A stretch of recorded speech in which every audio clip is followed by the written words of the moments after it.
Swayam Prabha. Digital India. Educated India.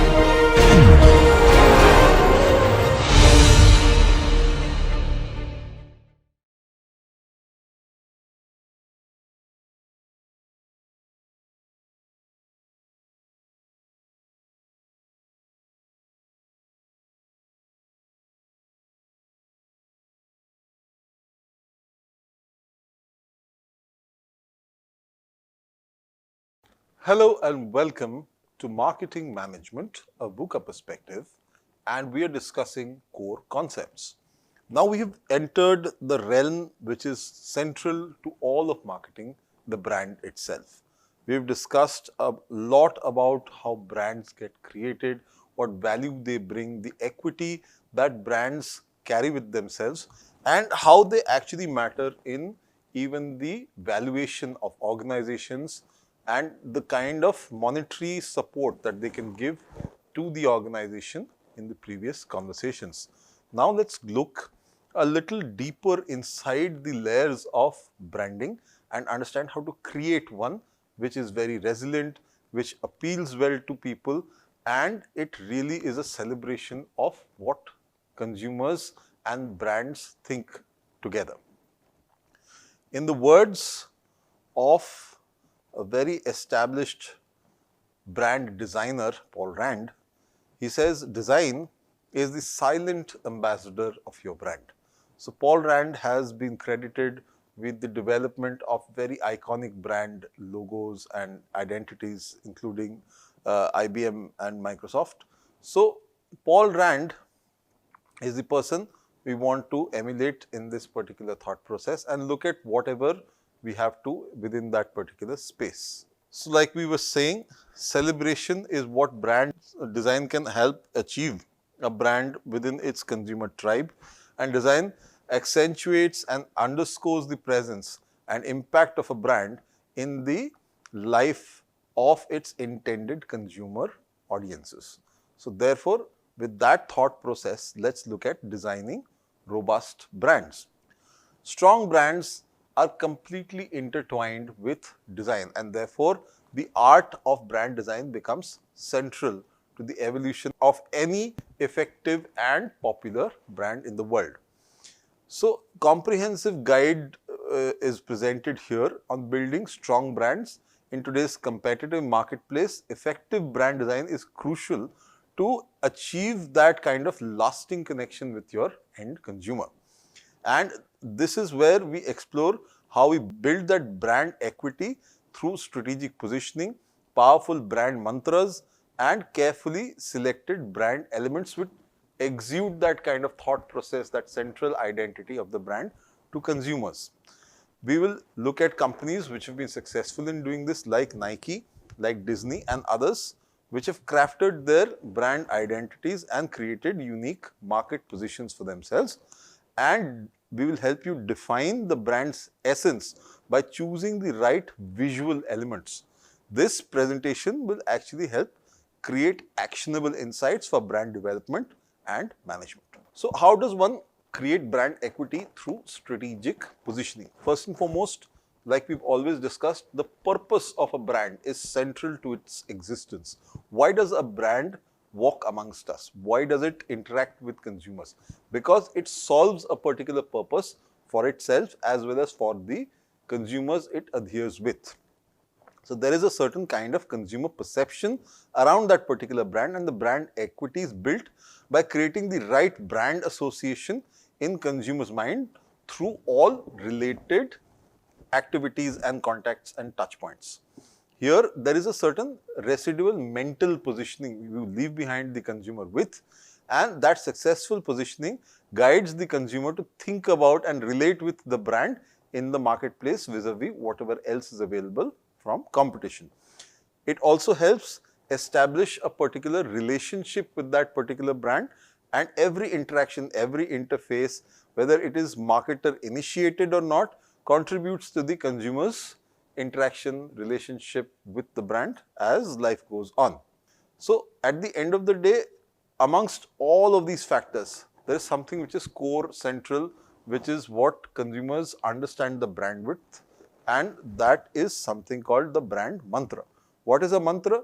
A mantra is a 3 to 5 word articulation, very pithy, very precise, very sharp, and it stands at the heart and soul of the brand and closely related to its essence and core brand promise. So this is where the purposing of it comes in, and brand mantras guide the actions of all the employees within the organization and the external marketing partners who align with that particular brand's marketing initiatives to ensure that they understand what the brand fundamentally stands for and it represents the same facet to all its consumers.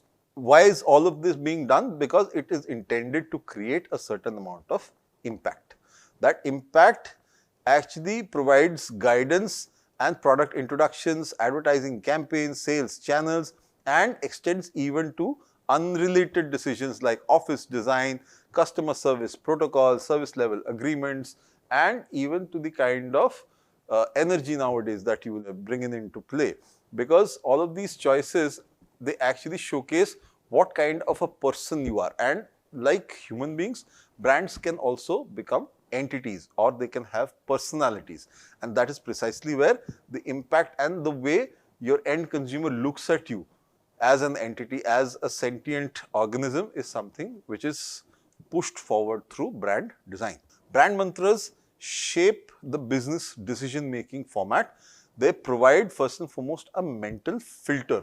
It allows you to separate all the chaff from the grain, and it helps screen out other brand inappropriate marketing so that you stand only for what the brand has to say and none other, so that the brand's activities or actions do not negatively impact any customer impressions. Beyond this, there is a certain strategic direction which the brand is taking with its stance, with its communication, with its objectives, goals, and with its associations. So these provide clear direction to product development, to marketing campaigns, to sales strategies that build from the core brand values. The third part of this is brand protection. So it protects the brand's integrity and communicates what the brand is and what it is not. And it establishes clear boundaries to extend the brand if any direction is required in that particular aspect. Again, there is internal alignment because all the people who work for that organization, they work for that brand, they have to align all these stakeholders and create a common understanding of the brand's essence. So it ensures the consistency across all touchpoints, whether internal or external. So McDonald's brand mantra is food, folks, and fun. So why food? Because it delivers consistent quality of food and it is the most basic level of purposing of its entire brand mantra. Then folks, because you're building community connections. So whether you go in with friends or family or like-minded people or you meet people there, it is all about similar minded folk having similar kind of food and enjoying a similar environment, which is what brings them to a McDonald's. And finally, it is not something which is a drab experience. It is something which is enjoyable. Hence, fun comes in at the topmost layer, and that is the emotive aspect of what mantras from McDonald's stands for, and that is what people remember every time they go to a McDonald's. So these are the aspects that McDonald's food, folks, and fun mantra takes and puts it in consumers' minds. This defines the brand's essence and core promise.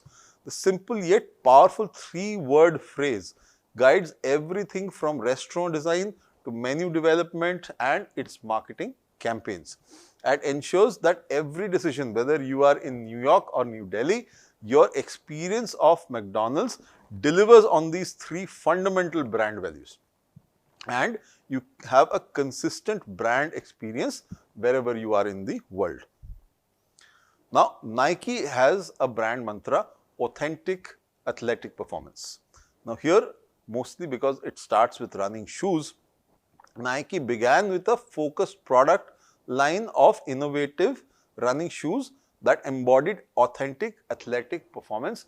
It enhanced the ability of the runner with the kind of soles, with the kind of cushioning, with the kind of spring step technology, etc., which they built into their shoes and made the athletic ability of any normal human being better.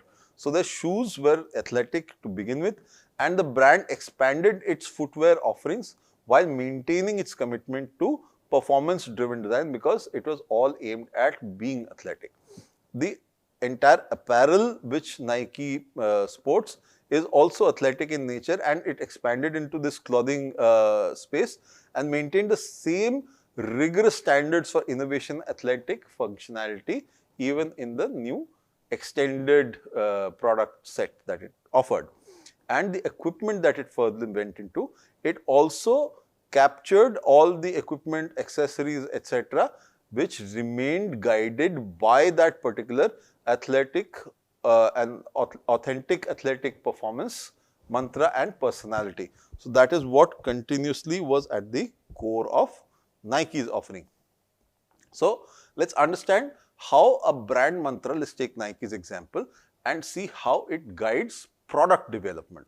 First and foremost, because you're talking about new spaces, you're talking about how athleticism actually helps people stay fit, give their best, and the product needs to support that kind of activity. Hence, there is innovation which is at the core of it.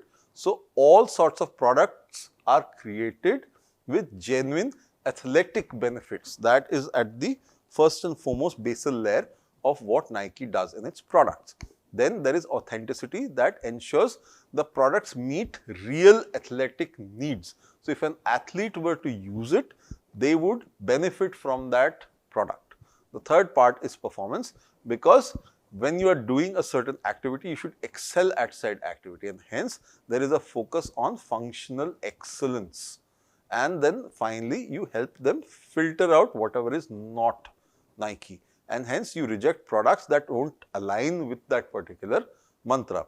Nike's authentic athletic performance mantra has been instrumental in guiding the company's product development decisions. They will never come up with office wear shoes, although they manufacture shoes. So they expand into apparel, but they will never come into casual shirts or t-shirts, etc. They will always mention that they are creating sportswear, and with that, the design will be innovative enough to truly benefit top athletes, and that is the kind of positioning that Nike holds. Simultaneously, the company has carefully avoided using the Nike name for products that don't fit the mantra, such as casual brown shoes, which they do manufacture, but they do not add the Nike name to it. Then there is Disney's brand mantra. Now, this is not a product brand, it is more of a service brand. It has a brand mantra, fun, family, entertainment. Here, the entire focus is at a basal layer of fun. So, whatever they do, they deliver enjoyment and happiness in all the activities and services that they have.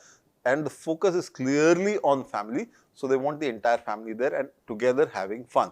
So, it appeals to a variety of generations across the board whenever it comes to Disney. And finally, the experience is to thrill. There is entertainment, but truly magical entertainment, something which was heretofore not seen, not experienced, and it brings that certain amount of wonder and delight. And that is why the magical experiences create wonder and delight into all of these experiences that Disney promotes. Now, Disney developed the fun, family, entertainment brand mantra in response to concerns about character overexposure during the mid-1980s. The company moved quickly to ensure that a consistent image was created, and it reinforced the key brand associations and conveyed this to all third-party products and services. This helped Disney filter proposed ventures, rejected opportunities that did not match up, and kept the brand's core values alive regardless of the potential of profitability. So, they kept their brand promise true, their brand purpose focused, and whatever was aligned was with that particular fun, family, entertainment mantra at its core. So, you need to understand that brand communication works both ways. It works as much to the external audience, which is the consumer, as it works to the internal audience, which is the organizational cohort, helping all these things come to fruition.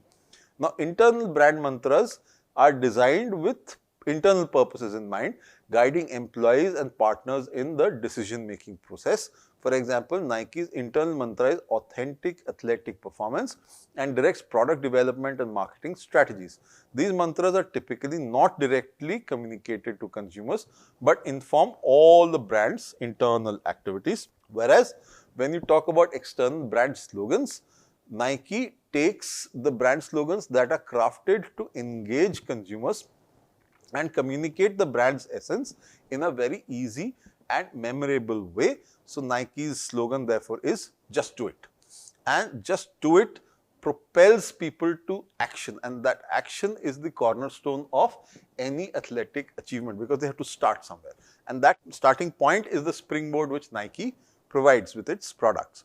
So, that just do it campaign slogan helps aim to capture the essence of the internal brand mantra for the consumer side of things. Effective slogans, if they are really good and crafted well, translate internal brand values into consumer friendly messaging that resonates emotionally with consumers. Now, key criteria for effective brand mantras, since we will be crafting these for our daily bread, the first thing is that you have to communicate something unique. At the core of being in the entire space of branding is differentiation. Without differentiation, there is no reason for brands to exist. So, whatever activities are there, it has to at the basic hygiene level convey differentiation. So, it has to convey uniqueness, how you as a brand stand apart. So, a good brand mantra should communicate what is unique about the brand. It may also need to define the brand's category or activities or categories that are set and the brand boundaries that are defined. Similarly, it has to simplify the essence of the brand. It should simplify the essence of the brand. It should showcase short, crisp and vividness in its meaning, and the mantra should distill the brand's core values into a few very pithy, powerful words so that quickly the essence is conveyed. It should also inspire all the stakeholders, and stakeholders can be from within the organization, can be partners, can be consumers, a variety of stakeholders exist. So, hence a communication that is seamless and universal is something that has to be brought up. It has to be reduced to that lowest common factor so that everybody gets the exact same message and none other. Now, how do you define the product space within a brand mantra? Nike says athletic performance, hence it defines the competitive space as performance focused athletic products which Nike will excel at. Now, Disney decides to call it family entertainment, so therefore it establishes the boundaries within the entertainment industry where it will only propagate family entertainment. BMW calls itself the ultimate driving machine and focuses on driving performance within the automotive space. It does not focus so much on the rear seating experience as much as it showcases the exhilarating thrill of actually being behind the driving steering wheel. Starbucks talks about rewarding everyday moments, so it positions the brand in the way by this everyday experience category. So, it makes you frequent the store to keep getting those rewards. So, for brands which anticipate rapid growth, the need for defining the product and benefit space in which the brand would like to operate is particularly helpful. Now, words that describe that particular space, the nature of it, the worldview, the product, the service, the type of experiences you are probably going to get there, this provides critical information and helps identify appropriate categories where you can also extend the product or services that you are offering. Now, brand elements are the building blocks of the entire brand's identity. By definition, brand elements are devices that identify and differentiate the brand. These trademarked components create recognition and communicate the brand's values. So, there are multiple elements which come in this approach. You can choose the logo itself. So, the logo itself will have a motif. Nike has a swoosh, which is like a tick mark, only graphically represented. Then there is a tagline which is just do it, that is the slogan. And the name itself, Nike, which comes from the Greek winged goddess of victory, because athletes participate to win. All of these factors, they are brought in as parts of the identity the brand projects. Again, when it is pushed in front of the consumer, you check for how well the consumer perceives you. So there's a consumer perception test. This test of a brand's elements appropriates what consumers would think or feel about the product if the brand element were all they knew about it. So what is the direct connect that people derive from hearing the word or seeing that particular motif or listening to that particular slogan, and what is the sensibility without knowing what product or service they are offering, is something which connects how well the brand gets entrenched within people's minds. Now, brand building characteristics of brand elements are that it should first and foremost be memorable. So you should be easily able to connect it, identify it, and then connect it with memory. So you can retain the name. Then it should be meaningful. It should be evocative of product benefits or category. There should be a connect to what the category is about, and you should be able to bridge that particular communication or messaging, and definitely they should be likable.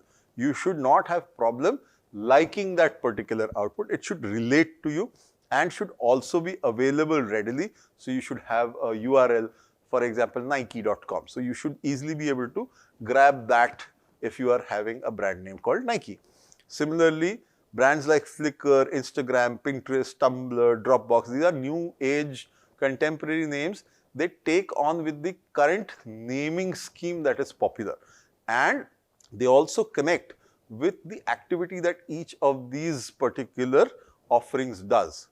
So Flickr is about a Flickr and it's talking about imagery.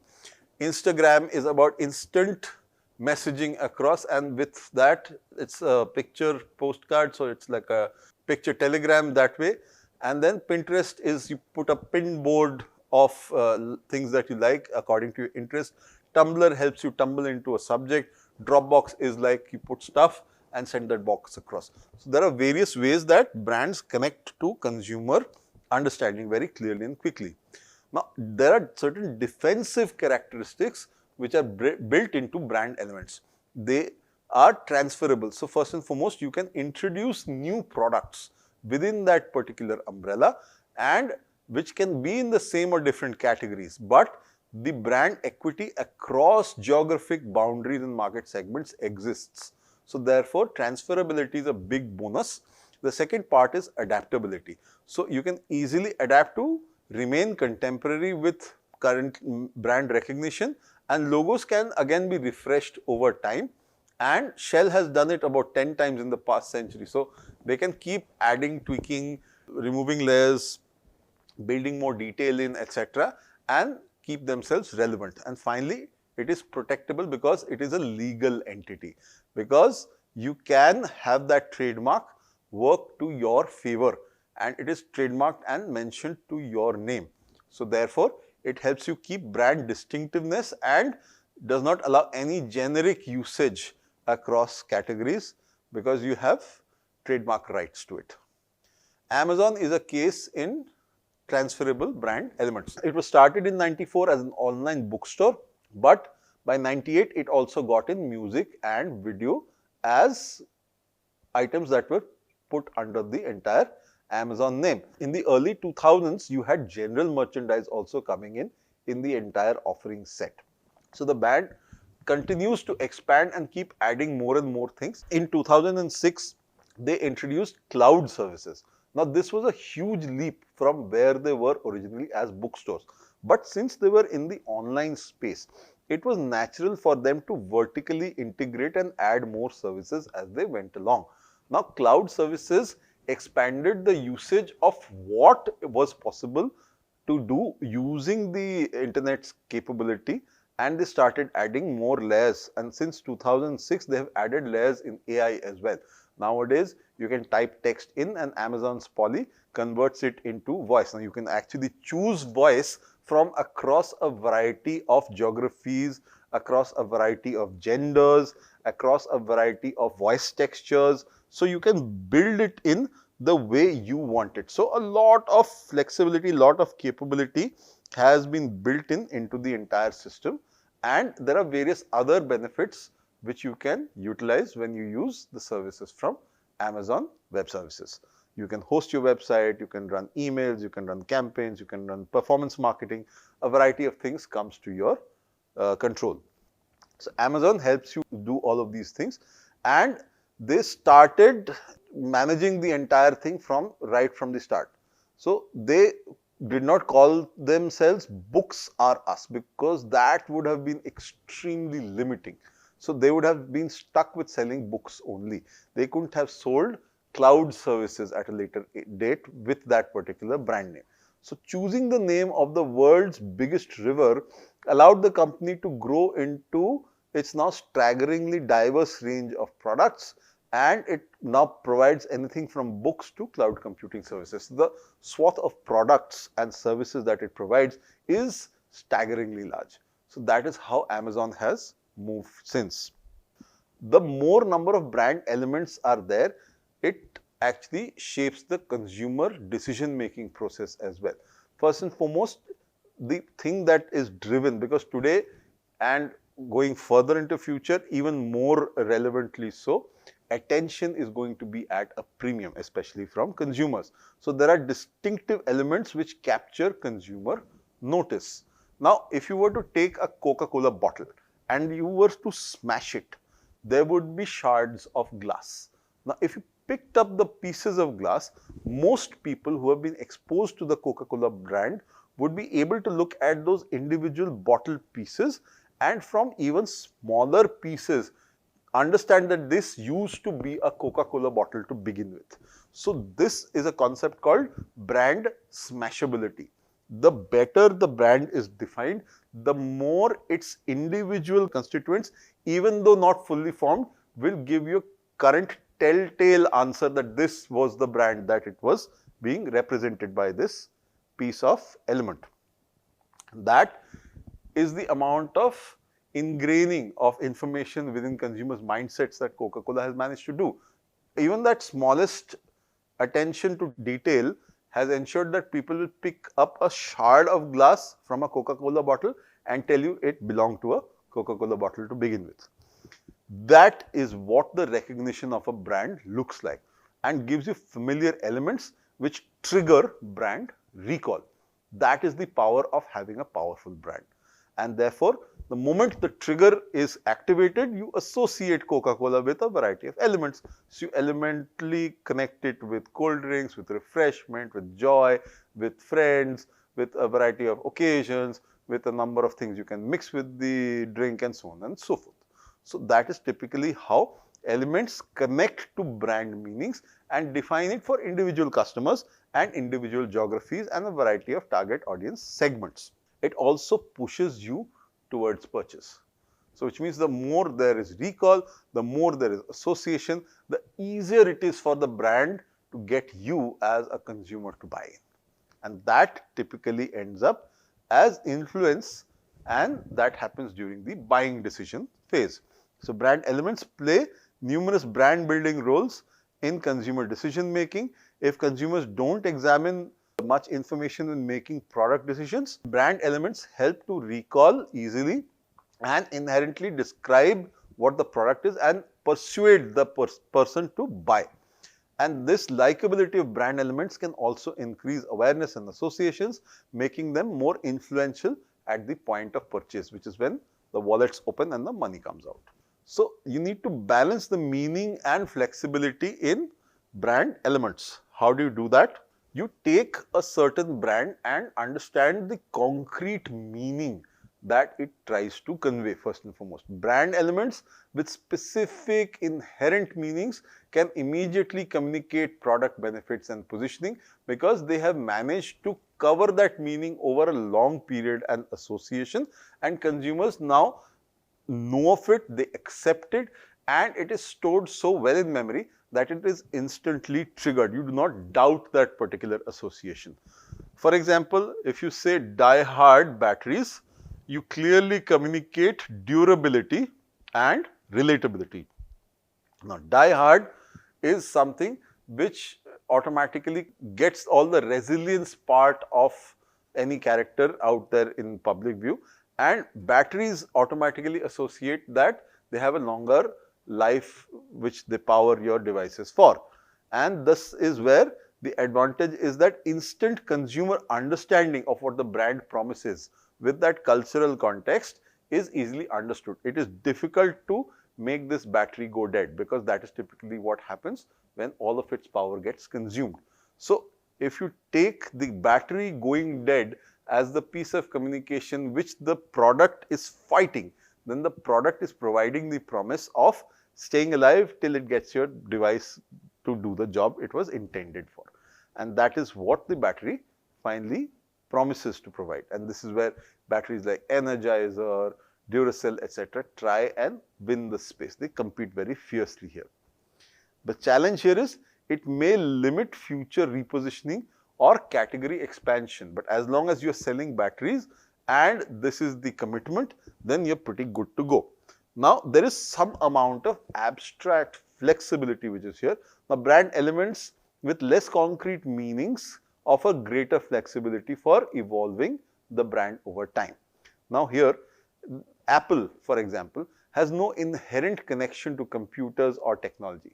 It is actually related to wisdom, and wisdom coming in from the apple falling on Sir Isaac Newton's head, and it also shows a bite. It also connects back to the Adam and Eve apple, where mankind got knowledge and actionable intelligence from.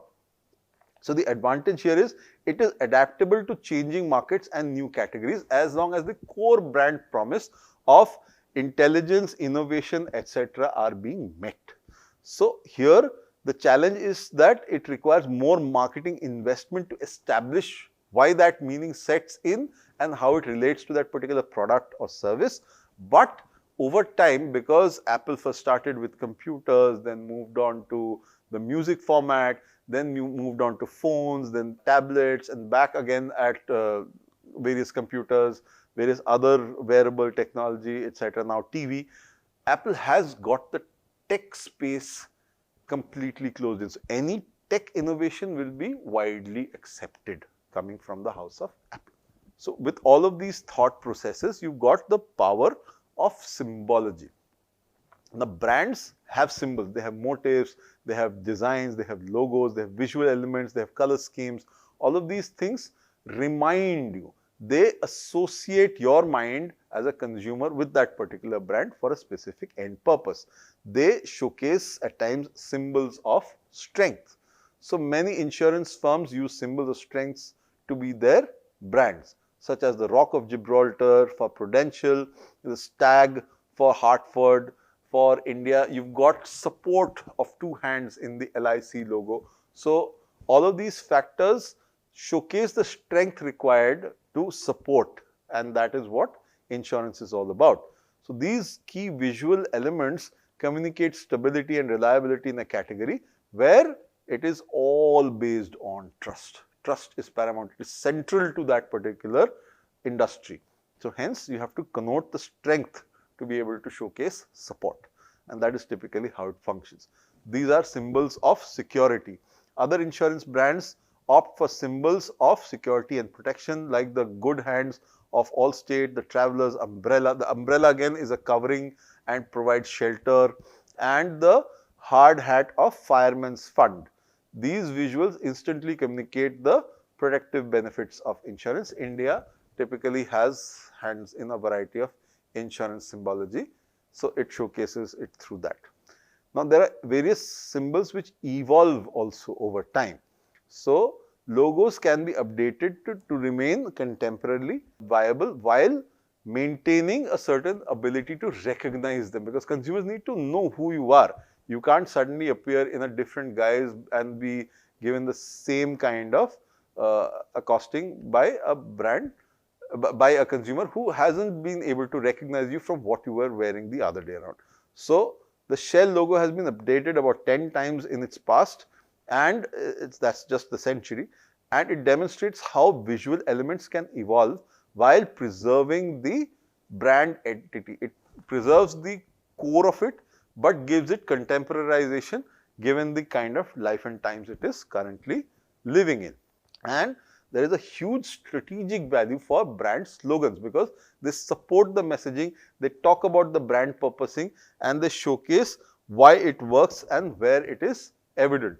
So, efficient equity builders slogans are extremely efficient means of building that particular brand equity and distill the brand promise into a memorable phase so that you are able to recall these over time. You provide certain mental hooks. Mental hooks actually help you remember what the brand stands for, and over time they function as useful memory connects, and they help consumers grasp what the brand is and what makes it special, and so therefore should they take the purchase decision at the point of sale. It also becomes a long-term asset. A successful slogan will become valuable for the brand as an asset and should not be abandoned lightly. For example, as Citi learnt when they said, "Let's get it done," which replaced the "City never sleeps," it really backfired because the "City never sleeps" had the city of Citibank in it, and it showcased urban life and the need for financing on an ongoing level, which they had owned as a space. Suddenly moving from that to "let's get it done" created a certain amount of disconnect with consumers, and that was not something which sat pretty with consumers at all. Now, there are certain positioning tools, slogans like "a good neighbor," "State Farm is there," or "nothing runs like a deer" for John Deere, and "every kiss begins with a K." These are efficiently able to communicate the brand's positioning. So, this is typically the way a particular brand communicates what it stands for, what its core purpose is, and how consumers should believe on it. So, it helps protect brand elements because they are the intellectual property of the brand. You create certain trademarks, so your brand names and other identifiers can be protected through registered trademarks. You patent any manufacturing process and you protect yourself through patents, preventing competitors from copying unique production methods that contribute to your brand's ability to differentiate.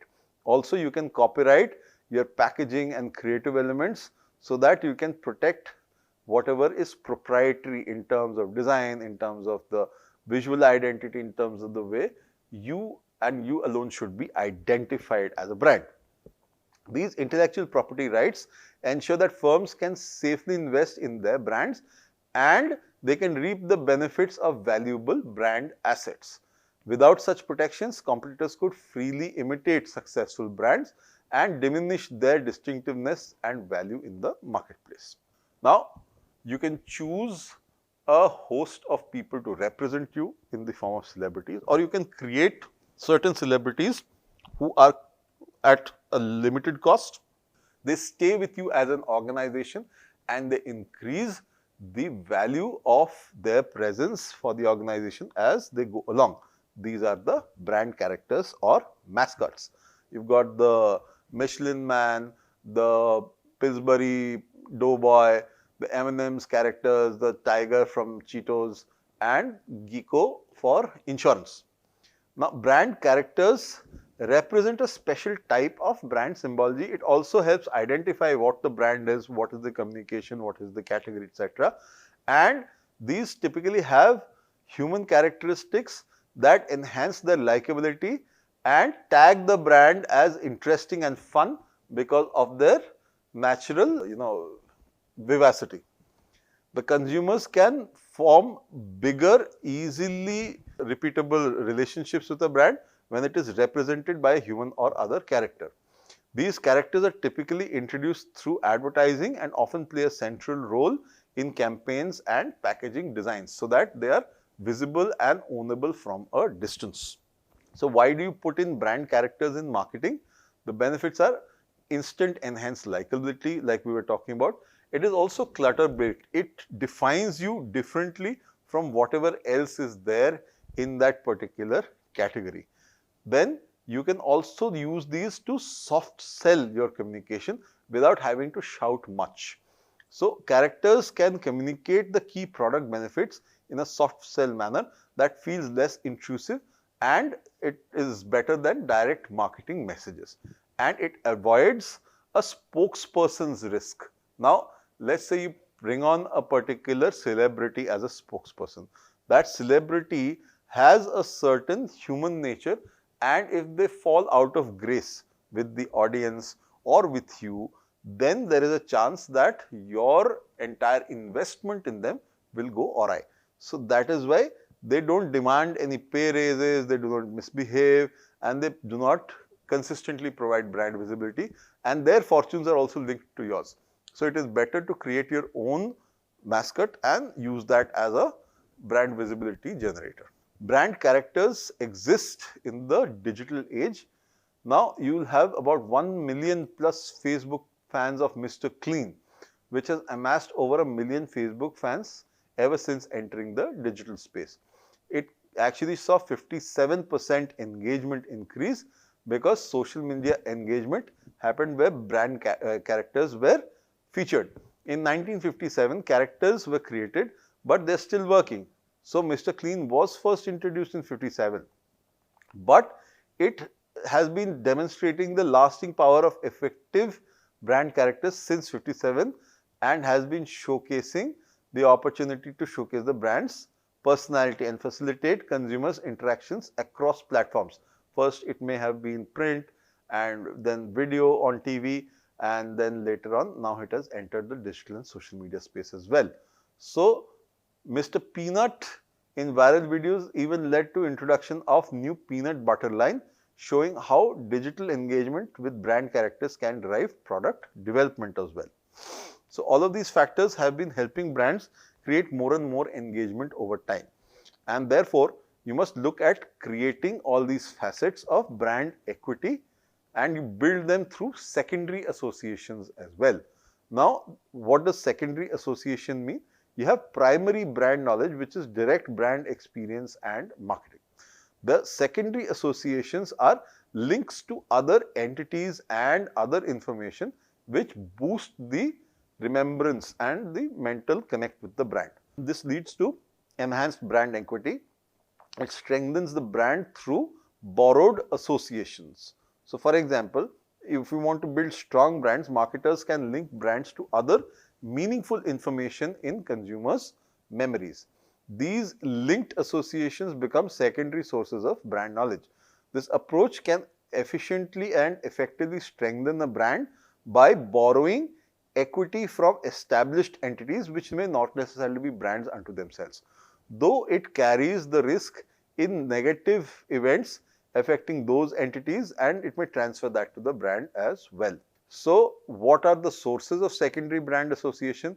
A company. So, for example, you can have branding strategies and corporate reputation which come from a company and affect a brand. Then you've got geographic origin. So, through country or region identification, you can link the geographic origin with a brand. You've got distribution channels. Through retail partners and sales environments, you can create another connect. Through events, sponsorships and experience, you can actually link another brand association. With certain people who are endorsers, certain characters and certain employees, you can build a people brand association, and you can co-brand with other brands alongside through ingredient or partner brands. So, Burton's is one potential secondary association case study here. Sub-branding and professional endorsements were the highest ways it could actually push its culture forward. Geographic origin was the least. Retail channels also were fairly significant. Events also worked in their favor. Ingredient branding was a little less, and third-party ratings a little less than that. So, there are certain risks of secondary associations which you need to understand as a marketer. There could be endorser controversies when popular endorsers like Tiger Woods, who played golf and won everything almost available under the sun. Even Lance Armstrong, who was in cycling space, they faced personal scandals. So, all these things affected the brand associated with them, and many brands chose to cut ties to avoid these negative associations with these endorsers, and this is a certain cost that brands can have to bear at these times. Celebrity endorsements carry that inherent risk of unpredictable behavior that can change and damage the brand reputation at a drop. Then you get partner brand issues. When co-branding partners face quality issues or ethical concerns, the negative associations again besmirch your brand, and the closer the partnership, the greater the potential of harm for you as a brand. And then you need to understand strategically how you manage that particular risk. So brands carefully evaluate potential secondary associations and develop contingency plans for dissociation if necessary. And there is regular monitoring of partner reputations, and they have clear exit clauses in their agreements should there be such risk gets posed at the primary brand as well. And this is something which in the digital age is managed even more vociferously through online reputation management, which is almost done in real time. So all of these factors are big ticket items today. How does the personalization work in the human side of things? Because brands have a certain set of defining characteristics, and all these defining characteristics actually bring it closer to people and help them relate with what makes the brand up and how to relate with that brand in question. So by definition, a brand's personality is the specific mix of human-like traits. So it may have a look and feel, it may have a characterization, it may appeal to a certain target audience, it may be perceived as if it is coming of a certain age, etc. It may have a certain attire, it may have a certain style of speaking, it may eat something, it may walk somewhere, it may drive a certain kind of vehicle and such like. And so these things are similar to human traits that we can attribute to a particular brand. This is how consumers would describe the brand if it were a real person. And this has immense strategic importance. Why? Because when you define the personality of a brand, then you understand it is important because consumers tend to associate these factors with the brand almost like a human being. And when they do so, they try and match those personalities which match their own. So they form a tribe around that kind of personality that the brand also exudes. And a clear personality helps create emotional connections with the target consumers for that particular kind of brand. Also, that alignment is required. So hence a brand's secondary association must clearly be aligned with the brand's personality. So if a brand is seen to be quirky, it cannot have a sponsor or a celebrity sponsoring it who is very serious. It has to have a certain match. That is how it will be able to drive and create a coherent brand image as it goes further. If you have misaligned associations, it can create confusion and it can undermine the brand's credibility. So there are very clear 5 dimensions of brand personality. The first of these is sincerity. Now, brands considered down to earth, honest, wholesome and cheerful, these could showcase brands like Hallmark and Campbell's Soup. That is a brand which is sincere, and they are sincere in the relationships. You will have other features like empathy, like a good listener's vibe and such like, which such brands exude. Then certain brands are in the space of excitement. So these brands are perceived as daring, spirited, imaginative, up to date. You could have these like Red Bull, you could have these like Virgin, it could be Mountain Dew, it could also be a car brand like Lamborghini or Ferrari. So excitement is that particular space of thrill which a brand tries to project. Then there is competence, which showcases trust and the ability to deliver. So brands here are seen as reliable, intelligent and very, very successful. This could be brands like IBM, Mercedes-Benz, they could be brands like MetLife and such like, who are very, very capable in their personal spaces as operatives. Now, then there are certain brands which exude luxury and sophistication. So all fashion brands could look at this particular space. You can have certain brands which have sub-brands created as a very select edition of that particular offering. So, Titan, for example, has a certain brand which looks after very high-end watches, and that is an extension of Titan. So, if for women it looks at Raga, which talks about very exquisitely designed watches for women. They're elegant, but they're great, almost pieces of jewelry. So, that is the way it has positioned Raga differently from the regular pair of watches that Titan creates for everyday wear. You can have exclusive brands like Tiffany, Rolex, etc., which also position themselves as that top brand in that particular space. Designer brands like Sabyasachi, they talk about the kind of Indian designer wear which they project, the exquisiteness of detail, the kind of designs that they have, etc. So, that is the level of sophistication which certain brands position themselves to have and exude that kind of confidence. Then there is ruggedness at times. So, you will see brands which are seen as outdoorsy and tough. These could be Jeep, Levi's, the North Face, you could have Woodland, you could have various brands which project themselves as brands which you can take to the outdoors. So, these are projections which brands exude and try and create a level of brand personality and project who they are, what they stand for. They adhere to a certain kind of consumer having done this kind of projection, and that allows the consumer to understand what is it that their needs and desires are which are being met by this particular brand, and so therefore then it gives them the comfort to choose and invest in that particular brand's products or services. Once they do and they like it, they start looking at that brand as a pivot, and they also create a community of like-minded people who want to buy into that kind of brand and what it stands for, and they themselves project that kind of imagery. So, all of these things are based on very, very clear archetypal understanding.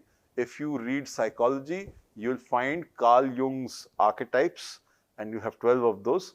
Carl Jung's archetypes define the kind of personas we all have as individuals, and you take a leaf out of Carl Jung's book and understand what kind of personas brands can have, and you can start classifying them into one or more of these persona types.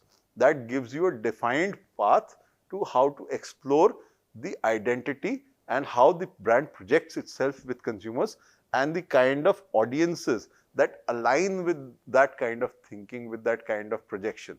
And then when the two meet, you have a certain meeting of minds. If you are thereafter interested in that particular kind of brand, then you will end up becoming a loyalist and further a brand advocate for that kind of brand and what it professes to do for you.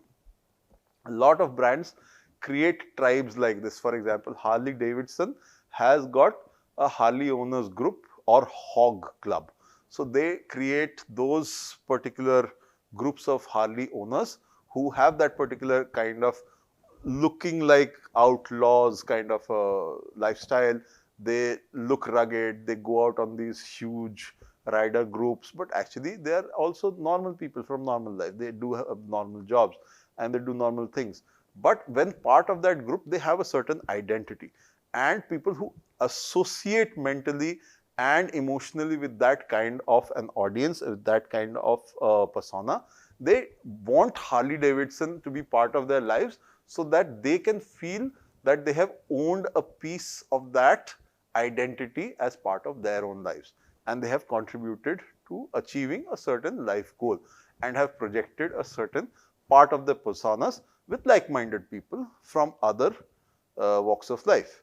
So, that is the general direction to which tribe creation works within brands, and that is why you have cross-cultural variations in brand personality. Brand personality can actually vary across a lot of cultures. It is not something which stays the same across cultures the world over.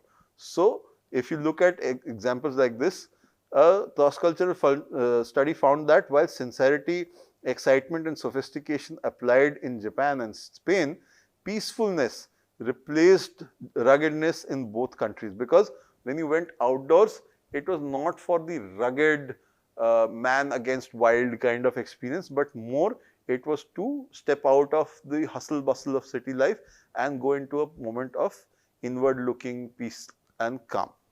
And when you had a passion dimension which emerged in Spain instead of competence, it was to pursue what you felt was true to you as your own code.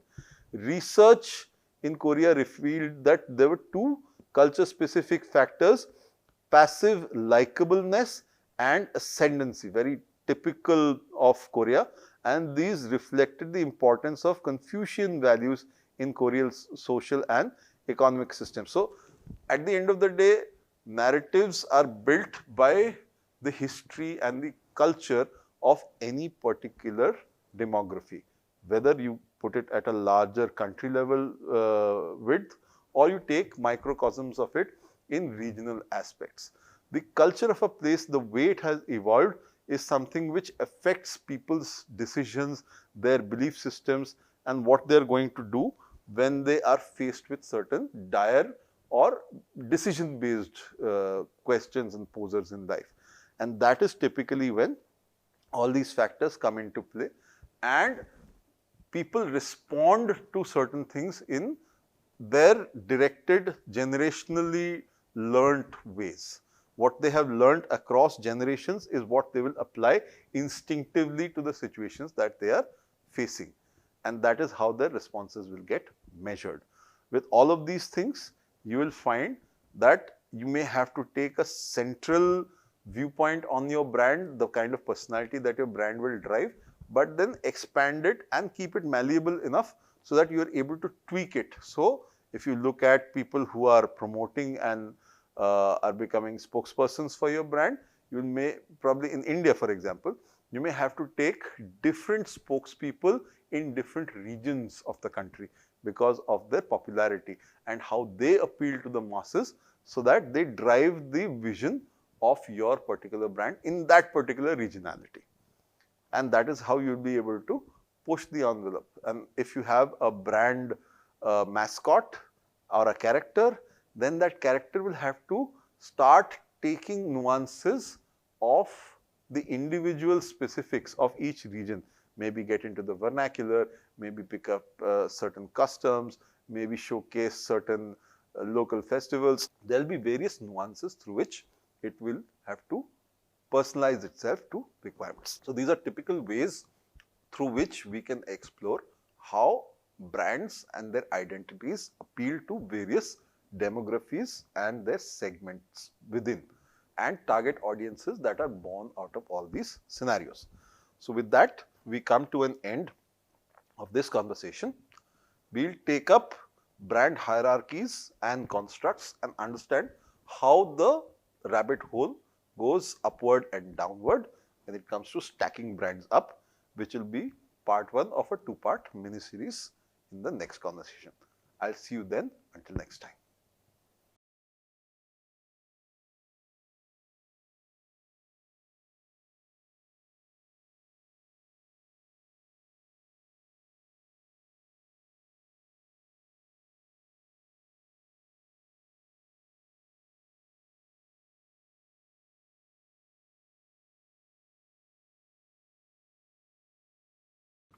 Hello and welcome to this piece of literary snippet. We usually know William Shakespeare as the most revered figure in the history of English literature. But we often tend to forget that he has also been one of the most hated figures in literature. And here I am not talking only about those boys and girls who have to memorize long sections from Macbeth or King Lear or Julius Caesar before they can go and sit for their school or college exams. But I am also talking about people who are themselves quite famous authors. Tolstoy, for instance, considered the writings of Shakespeare to be, and I quote, crude, immoral, vulgar, and senseless.